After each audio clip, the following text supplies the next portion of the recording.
uma reflexão, né, sobre a água. Eu estou vestindo aqui 16.700 litros de água. Olha que interessante, né? Estou aqui com 16.700 litros de água. Fiquei calculando ali, falei, meu Deus, e agora? Qual será a resposta hidrológica frente aos distintos usos do solo? E aí eu já falo, né? Como é que a gente está usando lá o depósito de água, professor Pacheco, na geologia? O depósito de água no solo, professora Adriana? Como que a gente está utilizando e armazenando água no sistema? E dando continuidade ao nosso diálogo científico, no tema central, tutela jurídica e gestão de água, eu gostaria muito de chamar uma pessoa que eu admiro muito, ela sabe disso, a professora doutora Marília Carvalho de Mello, secretária de Estado do Meio Ambiente e Desenvolvimento Sustentável do Governo do Estado de Minas Gerais.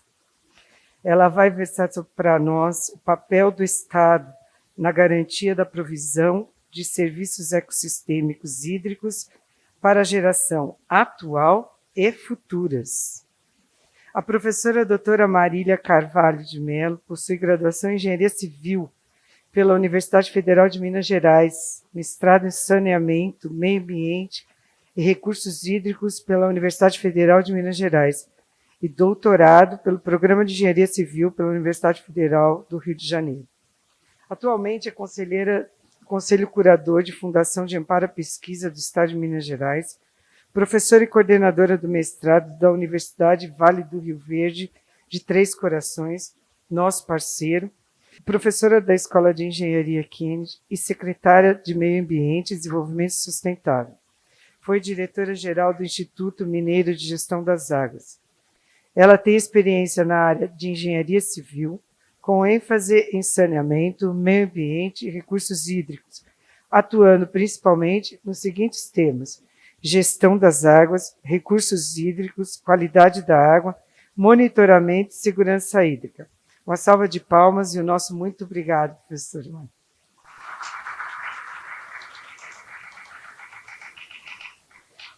Bem, muito bom dia a todos, a todas. É um prazer participar de mais um workshop internacional da política de uso do solo e governança, e também em parceria o Seminário de Sustentabilidade e Recursos Hídricos do Grupo Polos, que eu tenho o prazer de participar a convite do meu amigo Valera. A gente sempre brigava até ele me chamar para esse grupo, porque a gente queria saber quem que era mais importante, o solo ou a água. Eu, obviamente, defendi a água e ele, obviamente, o solo. Aí ele falou, vamos parar com essa briga, vamos pesquisar junto o assunto, porque é interdependente. Não é isso, meu querido? Cumprimentar também, né, o Pacheco e o Luiz Felipe, que estão aqui conosco, e as minhas amigas, a professora Adriana e a Tereza, que organizaram com muito cuidado e competência esse workshop. Bem, é um prazer, como eu disse, estar aqui hoje com vocês. O tema que me foi proposto é o que está aí colocado, né? O papel do Estado na garantia da provisão de serviços ecossistêmicos hídricos para gerações atuais e futuras. E, de fato, é um tema muito desafiante, né, para a gente abordar, porque, no final das contas, na hora que a gente olha para esse título, toda a gestão ambiental ela é importante para a gente chegar a esse objetivo, né? Eu vou focar aqui mais especificamente no tema água, floresta e uso do solo, num olhar mais direto, né? Porque, de fato, a gente está aqui numa universidade, né? A compartimentação do conhecimento ao longo do tempo trouxe muitos problemas, especialmente do ponto de vista do olhar da política pública. Na vida real, a gente não desintegra os saberes, né? A gente desintegra, compartilha os saberes nas universidades para a gente aprofundar sobre determinado tema. Mas, no final das contas, todos, né, na área de meio ambiente, todos os temas são interligados. Para garantir serviços ecossistêmicos na água, eu preciso da floresta, eu preciso do solo, eu preciso do controle de empreendimentos potencialmente poluidores, eu preciso de tudo para que a gente chegue, né, a esse objetivo. Mas como a gente precisava dar um zoom aqui para a gente discutir, especialmente no olhar do que as políticas públicas que estão sendo desenvolvidas hoje no estado de Minas Gerais estão fazendo eu fiz esse recorte. Quando a gente pensa em provisão de serviços ecossistêmicos hídricos, um olhar principal à água, obviamente, à floresta e ao uso do solo. A nossa unidade de planejamento e gestão é a bacia hidrográfica, então não apenas a gestão da cobertura vegetal, seja nas áreas de preservação permanente ou em demais áreas da bacia, mas também como que se dará o uso do solo é muito importante para a gente chegar a esse objetivo. Bem, então, aqui, rapidamente, só um olhar sobre a legislação vigente, na verdade, um histórico da legislação da água, a Constituição de 88, que traz a água como um bem público no Brasil, e cabe ao Estado, seja na esfera do Estado ou da União, tutelar esse bem. Depois a gente tem a Política Nacional de Recursos Hídricos, e da mesma forma na gestão florestal, o Código Florestal e o novo Código Florestal de 2012, que hoje é um grande desafio no Brasil de implementação. E Valério é um crítico a essa alteração que foi feita do Código Florestal original para o Código Florestal de 2012, mas 2012 até 2022 tem 10 anos. E se você avaliar a maioria dos estados, nenhum implementou, poucos implementaram um programa de regularização ambiental ainda.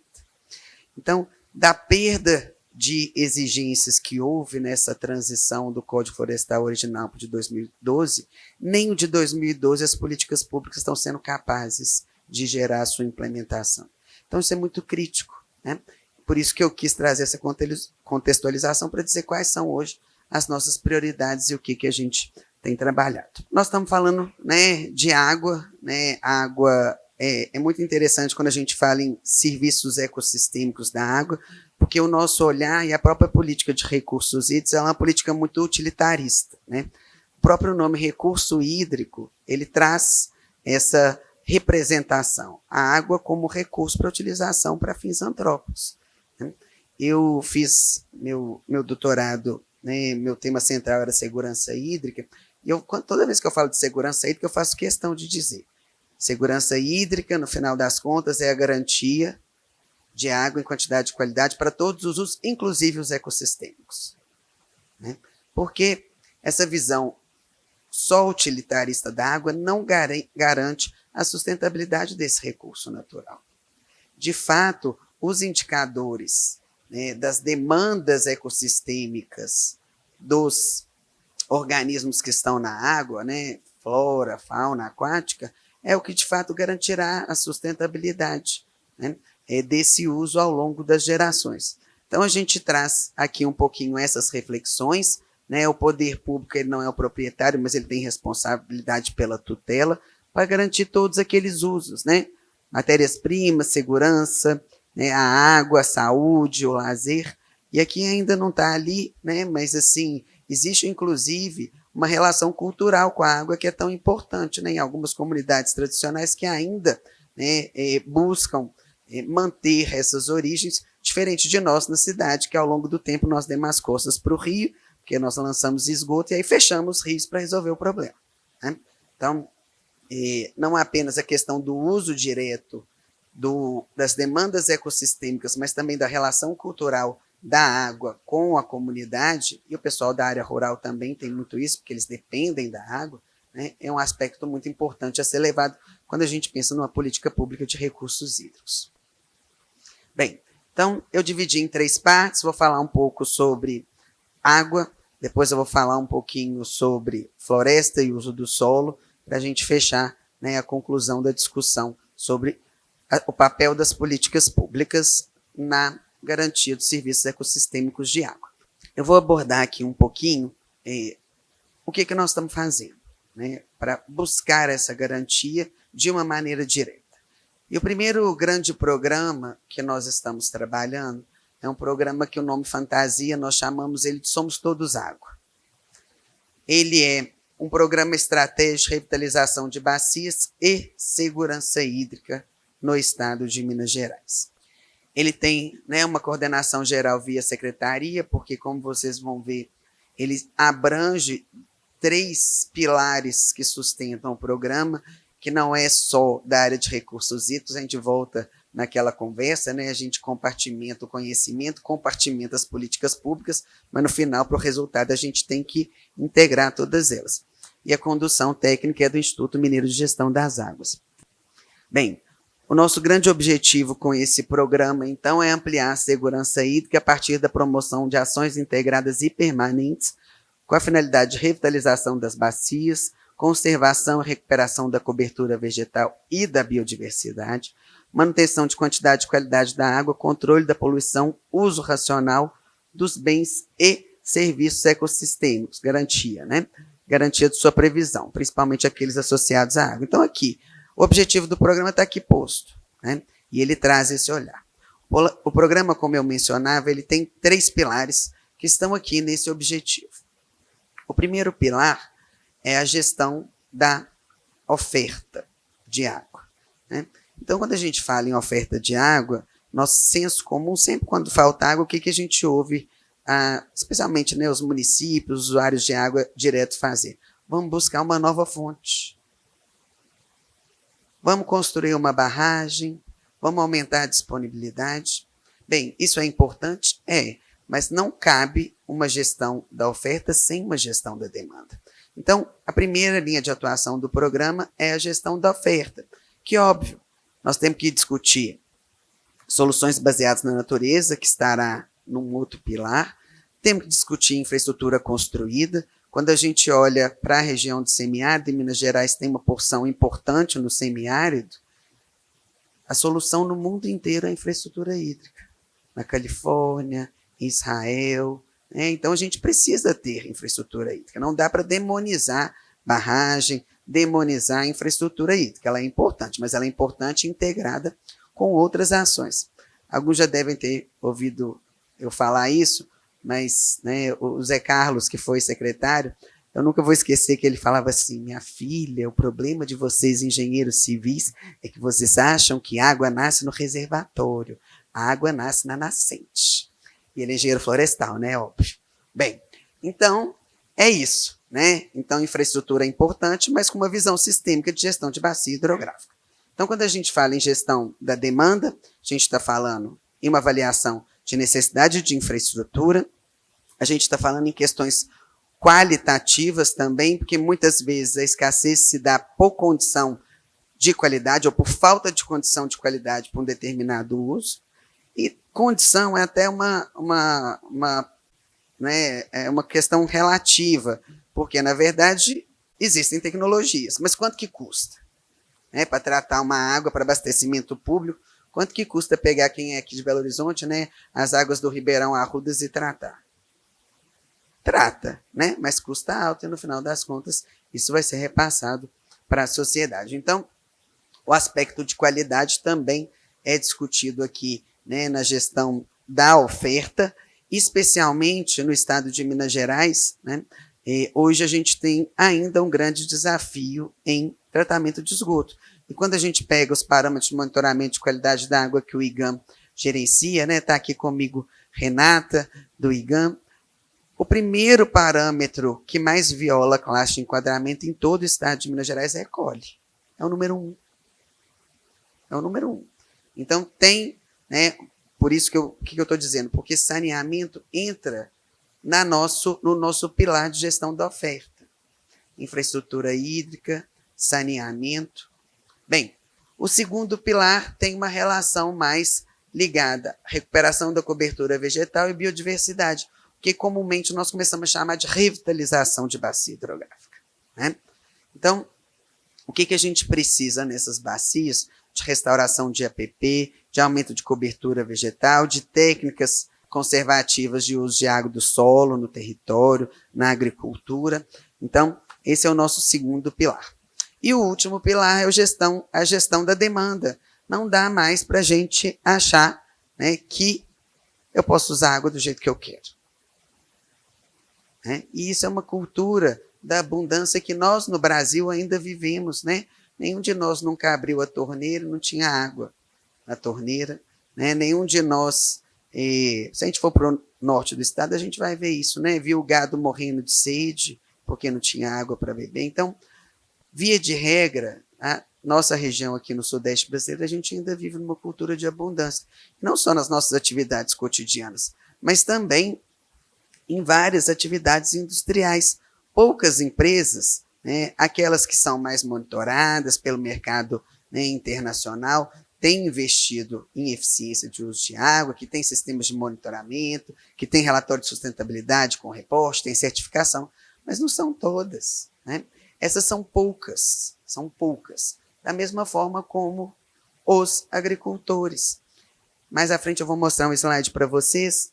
Minas Gerais, no cadastro ambiental rural, foram cadastradas 900 mil propriedades rurais. 93% dessas propriedades são até 4 módulos fiscais, ou seja, são proprietários rurais a regime familiar. Vocês acham que eles têm assistência técnica para fazer irrigação? Claro que não. Claro que não, né? O próprio censo agropecuário mostra que só 40%, isso é um dado brasileiro, dos proprietários rurais têm acesso à assistência técnica. Então, como trabalhar o uso eficiente de água? Então, aqui a gente fecha os 3 pilares: gestão da demanda, gestão da oferta e restauração florestal, soluções baseadas para a natureza.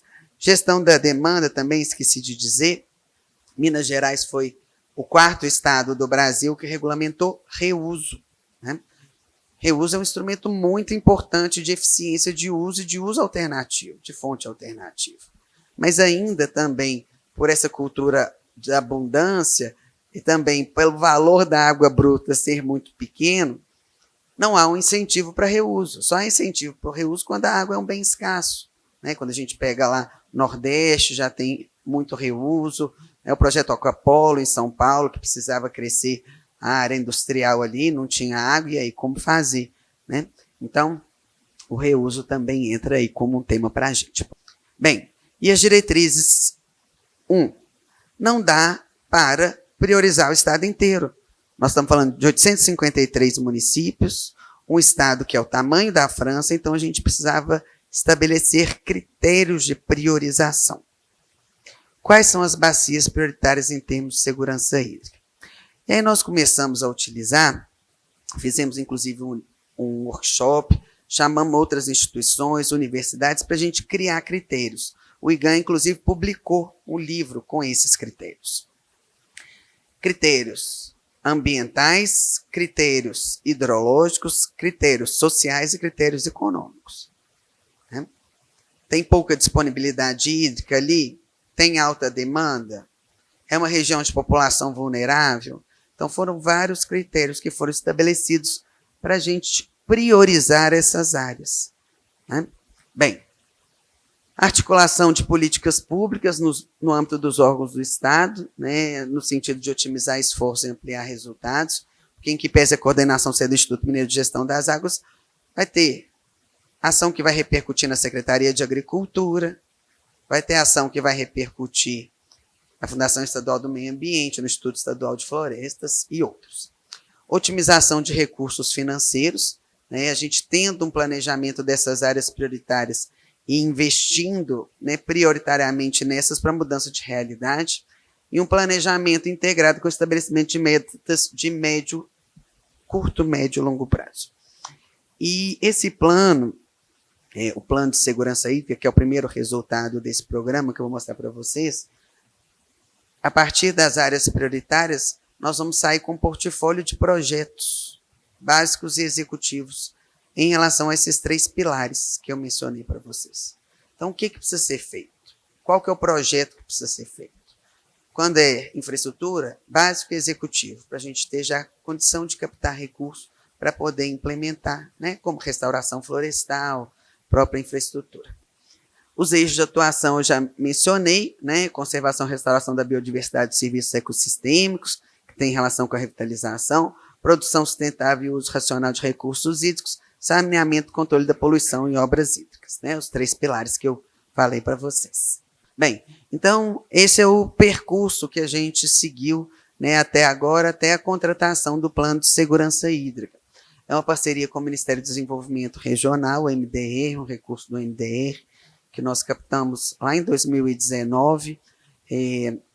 Fizemos, como eu disse, a definição de critérios para revitalização de bacias, que é essa publicação que o IGAM fez. Ele é o subsídio para a priorização das nossas áreas no Somos Todos Água. Fizemos uma consulta sobre o escopo, o projeto, né, o programa Somos Todos Água, para a gente receber contribuição da sociedade. Em 2020, nós conseguimos celebrar o convênio com o Ministério do Desenvolvimento Regional, fizemos a concorrência pública e já está em elaboração o Plano Estadual de Segurança Hídrica do Estado de Minas Gerais.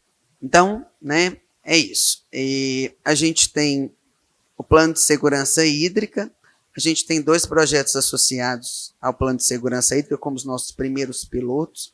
O projeto do Rio Viamão é uma bacia pequena no norte de Minas, que será custeada com recurso do Ministério do Desenvolvimento Regional, e o projeto Paraupeba tem relação com o desastre, né, na bacia do Paraupeba, e no acordo que foi assinado com a Vale, a gente tem ações em todos os 3 pilares para viabilizar a estruturação do programa Somos Todos Água na bacia do Paraupeba. Então, a gente tem 1 bi e pouco para saneamento, universalizar saneamento na bacia do Paraupeba, nos municípios impactados. A gente tem recurso para restauração florestal, né? A gente tem recurso para aplicação do ZAP. Então, aqui a gente pretende fazer um grande piloto do modelo do Plano de Segurança Hídrica para ter, né, o que as pessoas hoje têm chamado de marketplace, né? A gente tem que mostrar que dá certo. Então, a gente tem que fazer um lugar tudo. Falar assim, olha, dá certo até para a gente inspirar outros lugares a fazerem também. Bem, aqui eu já falei um pouco, né, o valor do projeto, a fonte, o objetivo eu já li, por favor. Então, as principais etapas, né, estudos e levantamentos, priorização de áreas e bancos de projetos, como eu disse para vocês, né? Então, será um plano bem diferente. Isso me incomoda muito enquanto gestora pública, né, os planos, os milhares de planos de gaveta que a gente tem, né, Valéria? Assim, coisa que mais tem é plano de gaveta.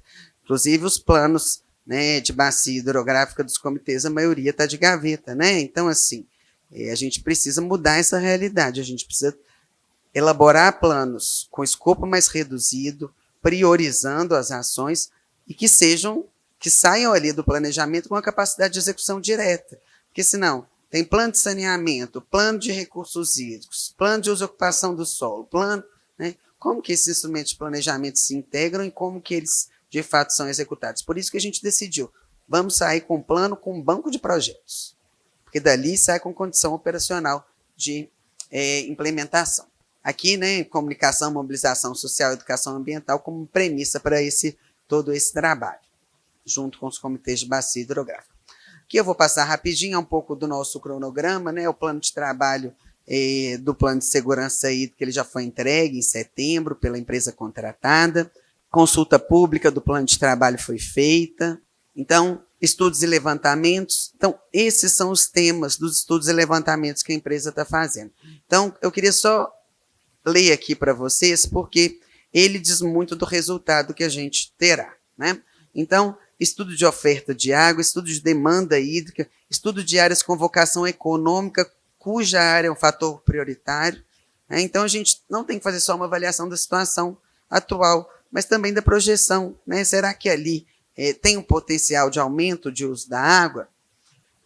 Levantamento de fatores de pressão que exercem influência sobre a qualidade da água, estudo de vulnerabilidade hídrica, exposição do ambiente a eventos extremos, estudo das implicações econômicas dos eventos extremos, estudo de vulnerabilidade hídrica e da exposição do ambiente a rompimento de barragens e reservatórios off-stream. Esse tema aqui é interessante, não sei se vocês conhecem o Índice de Segurança Hídrica desenvolvido pela Agência Nacional de Água, né? Ele tem 4 grandes temas, e no tema ecossistêmico está lá, existência de barragens de rejeito. Isso obviamente se deu em função dos últimos episódios que a gente teve no estado de Minas Gerais, que o rompimento das barragens, elas, né, criaram um impacto, especialmente do ponto de vista ambiental, né, do provimento de serviços ecossistêmicos da água do rio, muito grandes. Avaliação da conservação e restauração da biodiversidade, serviços ecossistêmicos, então está aqui. Estudo da situação de saneamento, inventário das intervenções estruturais e não estruturais, com a proposição de novos. Então, esse é o nosso diagnóstico, né? Esses são os estudos e levantamentos que, a partir deles, nas áreas priorizadas, nós vamos trabalhar, né, a proposta de ações e projetos. Aqui, só, né, dizer que o mapeamento de área prioritária também tem sido feito, e aí é uma comissão com todos os órgãos que integram a secretaria, FEAM, IGAM e IEF. A gente está aproveitando, inclusive, um trabalho muito interessante que foi feito pelo Instituto Estadual de Florestas, de áreas prioritárias para conservação. É um estudo que foi feito em 2019, 2020. Ele é, inclusive, um requisito para ser utilizado, né, como fator locacional no licenciamento ambiental. Nós ainda estamos com algumas discussões metodológicas para a gente finalizar esse trabalho, mas ele é utilizado muito aqui. E o banco de projetos, né, que é o último produto desse trabalho. Plano de comunicação social, mobilização e educação ambiental integrado, né, à execução dos projetos, porque, claro, né, gente, a gente precisa do envolvimento da sociedade, inclusive na manutenção. Não adianta, né, ter um programa de revitalização de uma bacia hidrográfica, e nós vamos lá atrás, já olha aqui para a Marcelinha, no final, discutir isso. Como que nós vamos garantir o valor da floresta em pé, da cobertura vegetal? Né? Isso tem que ser feito. Né? E oficinas temáticas, eventos e reuniões para divulgação dos produtos. O resumo executivo também é um dos resultados. Bem, então, em termos de recursos hídricos com olhar de segurança hídrica, de provimento de serviços ecossistêmicos, vocês veem aqui no plano, né, no programa Sou de Todos Águas, isso é colocado muito claramente o tempo todo. Água, garantia de água em quantidade e qualidade para todos os usos, incluindo os ecossistêmicos. Né? O incluindo o ecossistêmico tem que ser colocado em negrito grifado. Bem, mas por outro lado, eu não cuido da água, eu não tenho um bom resultado da água se eu não cuido do entorno da água.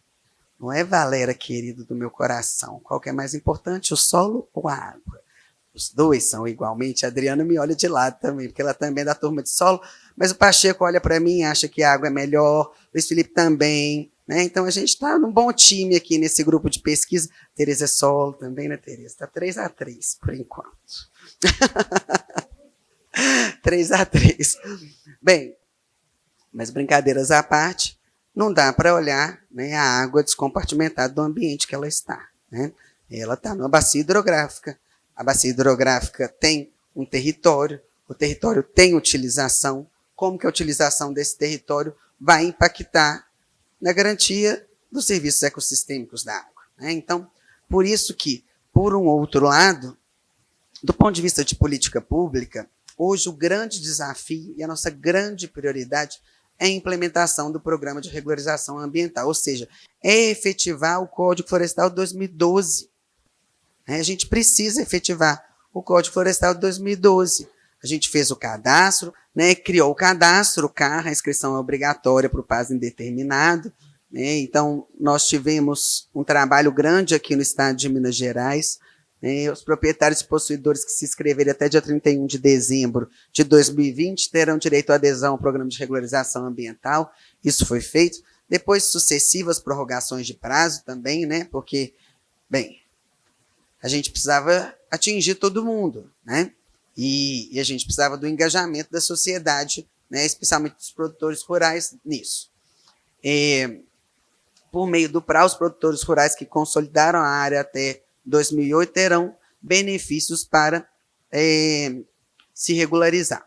E aí um pouco desse olhar, né? Como o olhar para o território da bacia hidrográfica ele é importante para a gente garantir o que a gente quer, água em quantidade e qualidade para todos os usos, inclusive incluindo os ecossistêmicos. Né? Então, além do Código Florestal, recomposição das áreas de preservação permanente, reserva legal, né? Isso é importante, mas isso não é suficiente. No finalzinho eu vou falar sobre, né, um instrumento que Minas Gerais tem, a professora Adriana tem trabalhado no aprimoramento metodológico dele ao longo do tempo, né, que é o zoneamento ambiental e produtivo. Terá uso na bacia hidrográfica, como deve ter. Mas como esse uso, especialmente nas áreas rurais, eu dei um enfoque na nossa apresentação nas áreas rurais, ele precisa ser tratado para a gente ter, né, o resultado da segurança hídrica. Bem, então o que eu mencionei para vocês, nós cadastramos no CAR, no estado de Minas Gerais, 939 mil propriedades rurais.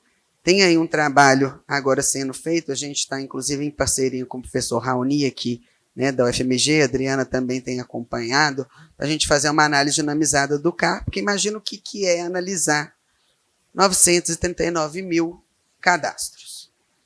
Né? É um esforço enorme. Ao mesmo tempo, a gente precisa de celeridade, porque o código é de 2012, tem 10 anos, né? E aí, como que nós vamos implementar? Então, hoje, o professor Raoni está nos ajudando, a gente, início do ano que vem, vai começar a rodar a análise dinamizada do CAR 2.0, para nos dar a condição de estabelecer as metas do PRA. Tivemos até o momento 60% de adesão do PRA, nós estamos fazendo um trabalho junto com a Emater, Secretaria de Agricultura, FAENG, de conscientização dos produtores no interior do estado, para a gente aumentar a adesão ao PRA. Agora, o que nos chama muita atenção é o que eu mencionei, 93% dessas propriedades declaradas são propriedades menores que 4 módulos fiscais, que representa 41% em área do estado. Como? E aí, do ponto de vista de gestora pública, assim, essa é uma questão que nós estamos nos trazendo. Porque é muito engraçado que acaba que tudo converge, né? Eu estava na COP agora, há 10 dias atrás, a gente fez uma atualização. Na verdade, o governador, né, nós somos o primeiro estado da América Latina e Caribe a assinar o compromisso da neutralidade até 2050, campanha Race to Zero. Atualizamos o nosso inventário agora, ele ficou concluído em novembro, e estamos fazendo nosso plano de ação climática. Bem, emissão captura, né? É balanço, igual balanço hídrico, né? Só que, né, balanço de gases de efeito estufa. Bem, então, captura, qual que é o nosso potencial? Aumento de cobertura vegetal no estado de Minas Gerais. E na hora que a gente avalia a implementação do PRA, que 93% das propriedades no estado são propriedades de agricultura em regime familiar, que representa 41% em área, vem para a gente um problema social que o Estado não pode se negar a buscar a solução. Uma coisa é as exigências ambientais da forma que são postas para quem tem condição de investir. Outra coisa é o pequeno proprietário rural. Ele vai, a recuperação de APP, a recomposição de reserva legal, no caso dele, pode ser um custo significativo para o seu sustento, o sustento da sua família, a sua produção. Então, estou fazendo só um parênteses, porque nós estamos buscando formas de viabilizar. A gente está com um projeto, a gente já fez um projeto, a gente fechou já uma parceria, estamos em fase de conclusão com a Vale. A Vale vai pegar piloto de proprietários rurais em regime familiar no entorno das suas operações. Nós vamos começar com alguns pilotos, depois vamos avançando para implementar o PRA. Estamos conversando também com a Fundação Toyota já, e estamos com alguns parceiros buscando recurso internacional, porque são 93% de 939 mil. A gente vai precisar de muita parceria para a gente conseguir avançar e ajudar os pequenos proprietários rurais, né, na regularização.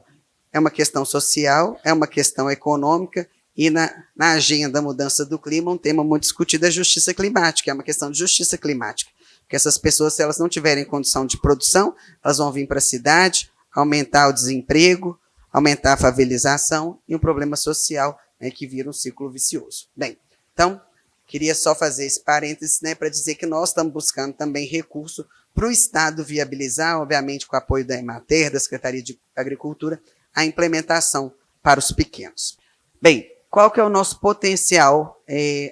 No primeiro levantamento que nós fizemos, o potencial de recuperação em área no estado de Minas Gerais, considerando a implementação do PRA, é 1.143.000 hectares em APP e 2.300.000 hectares em reserva legal a recuperar. Então, somando aí, são 3.400.000 hectares de potencial de recuperação no estado de Minas Gerais.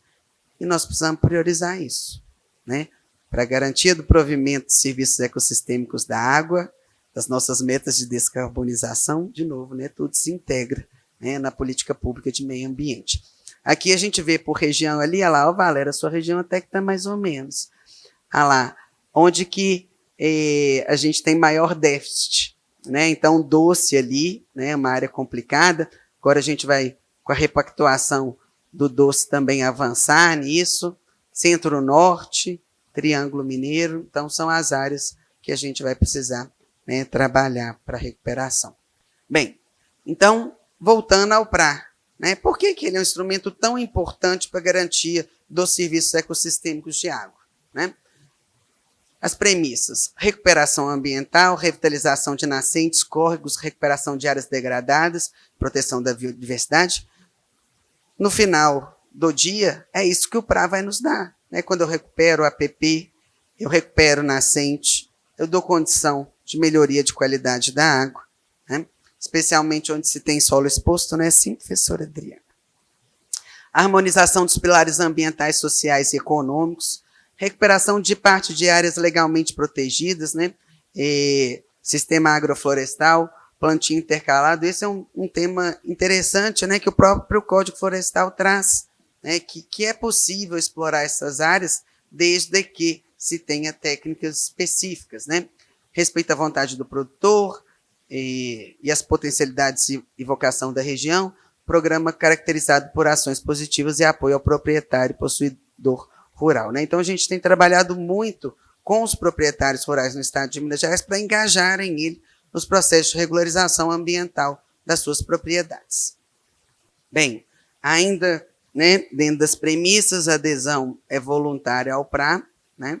Então, por isso, essa necessidade de conscientização, de mobilização dos proprietários rurais, trabalho de capacitação dos produtores, possuidores rurais, previsão de apoio ao produtor possuidor rural com imóveis até 4 módulos fiscais, que é aquilo que eu acabei de contar a historinha para vocês, né? Agenda de carbono, utilização da compensação e assistência para a restauração.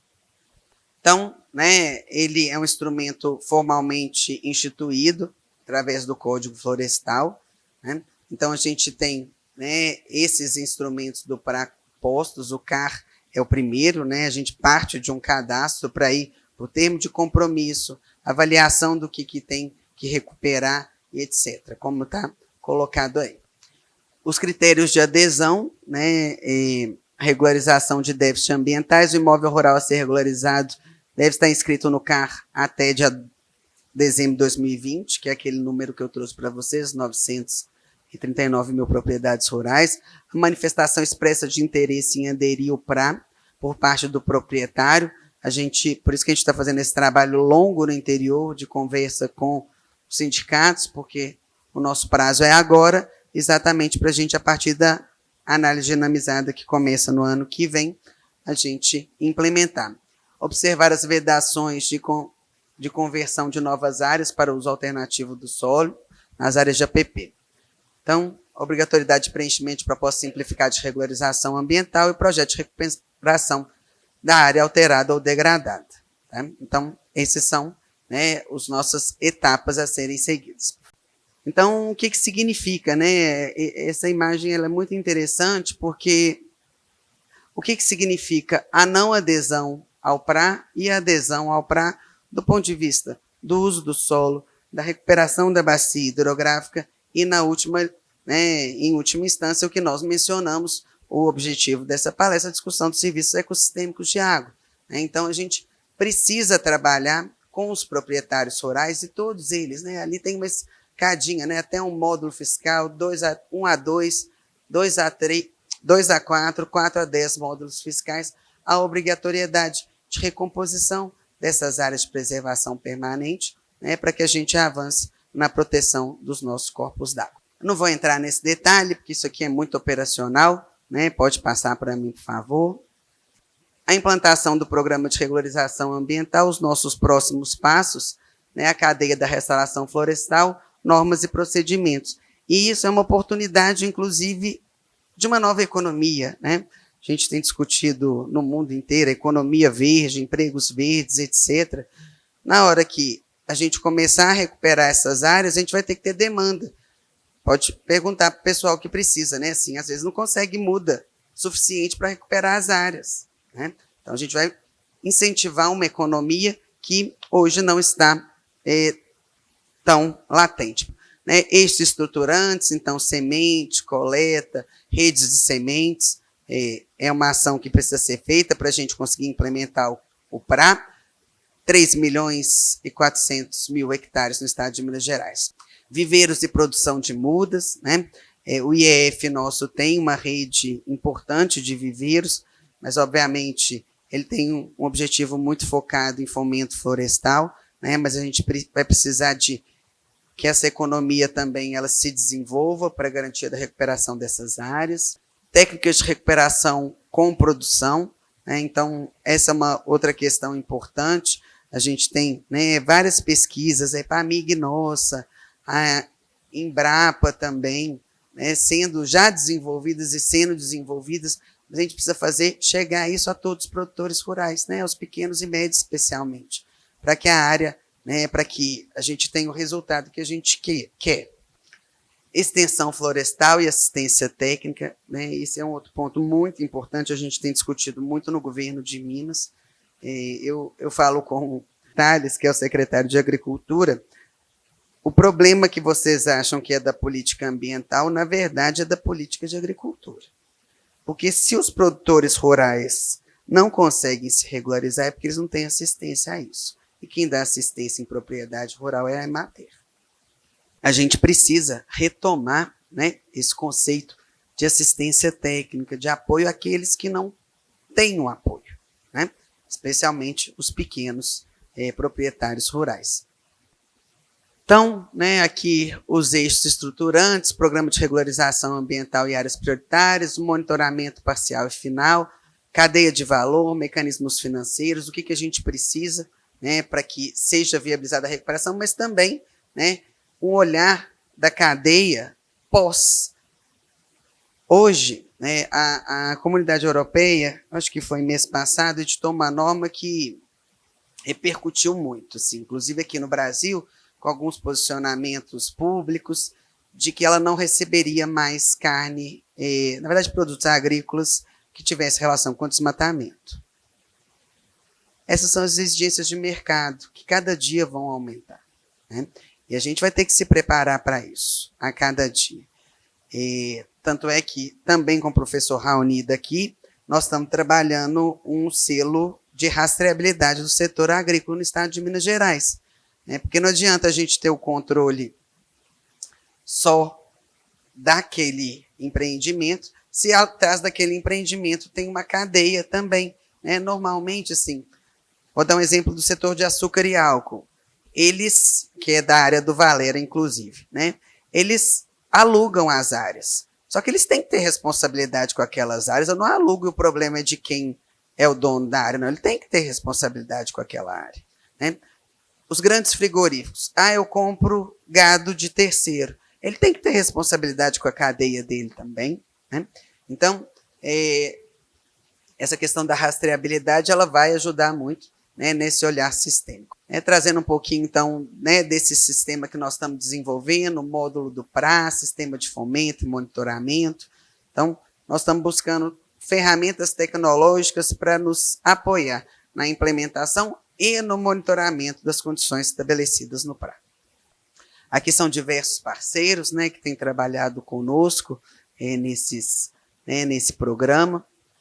Tá aí.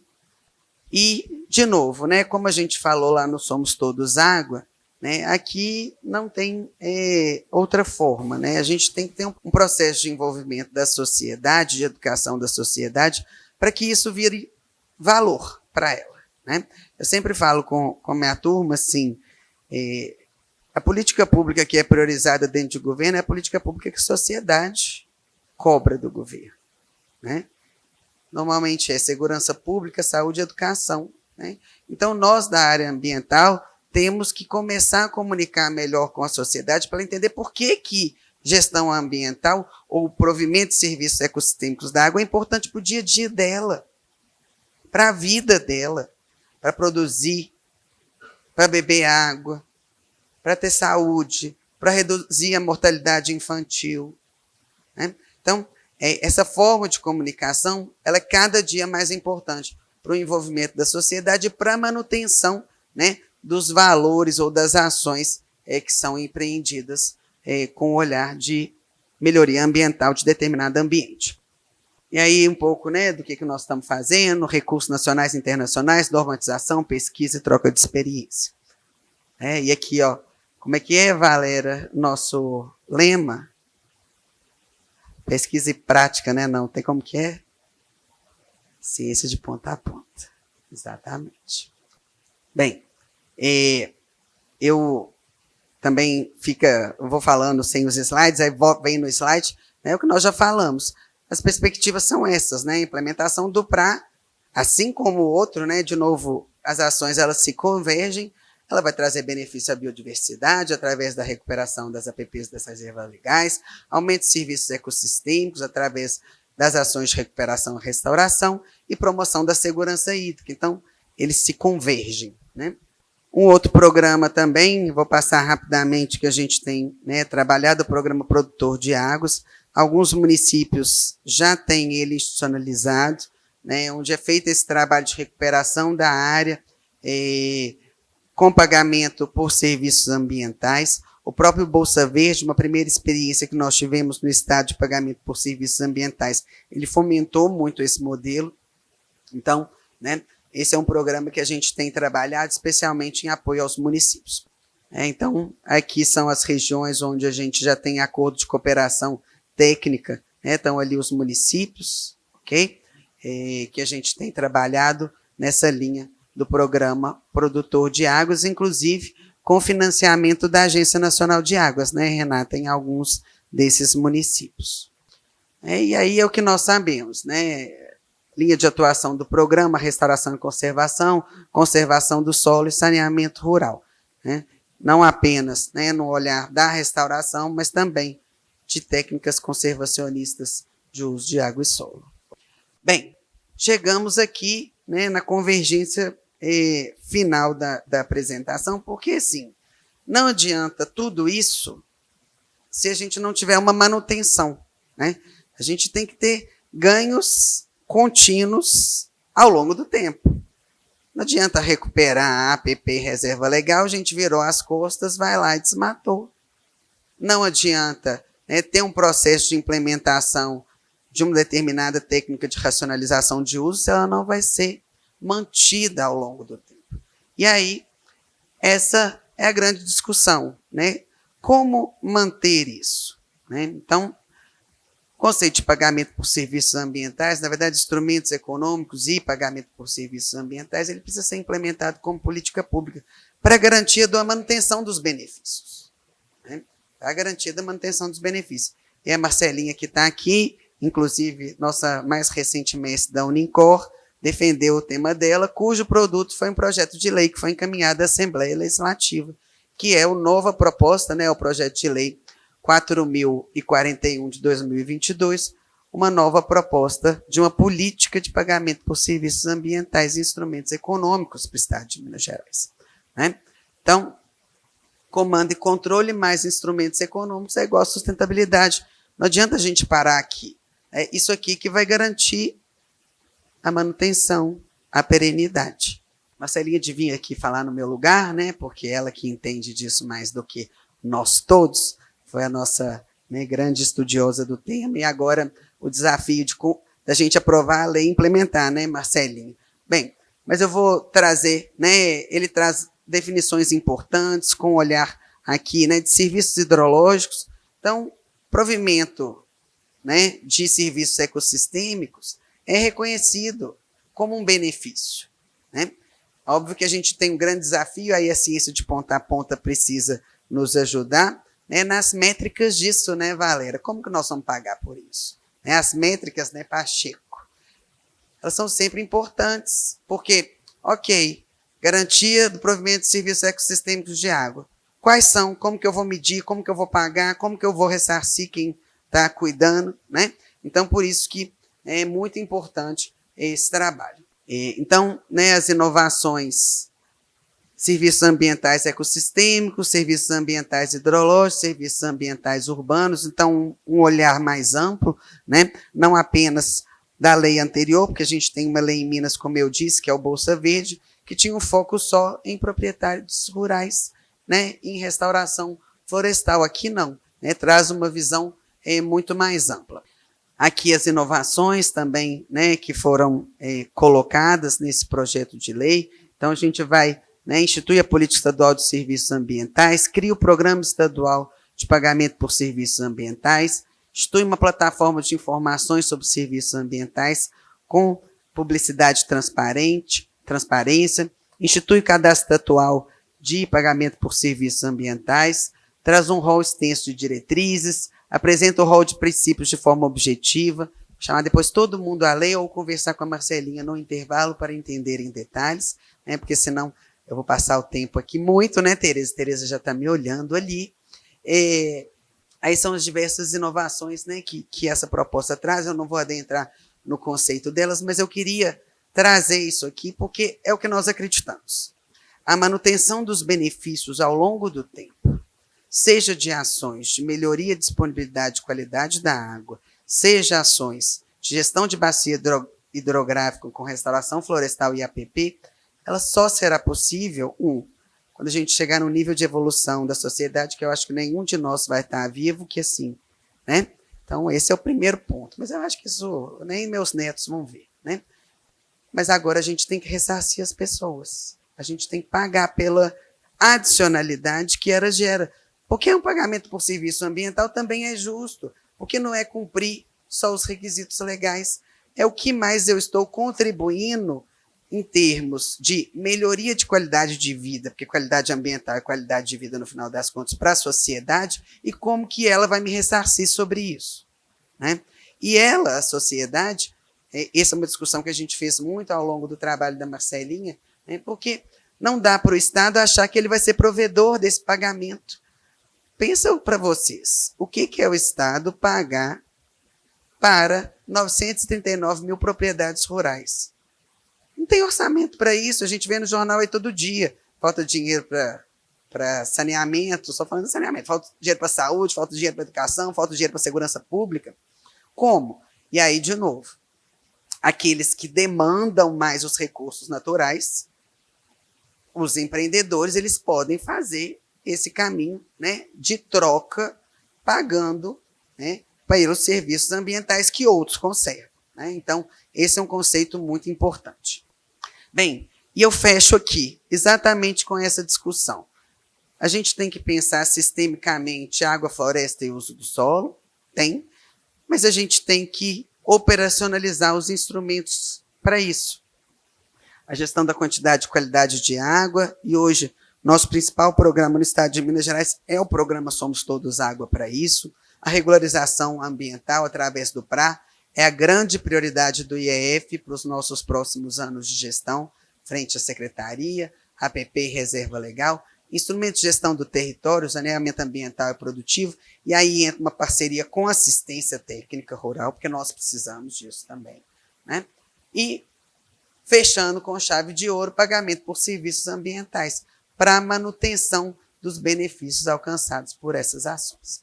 Bem, e é isso, de fato, que a gente acredita que vai trazer para a gente a possibilidade, do ponto de vista de uma política pública eficaz, garantir a provisão de serviços ecossistêmicos hídricos, né, e a garantia de água em quantidade e qualidade, não apenas para a gente, mas para essa sociedade, que nem vai precisar de pagamento por serviço ambiental, porque ela vai achar que não pode fazer nada com o meio ambiente. Pode usá-lo com responsabilidade, mas degradar, não.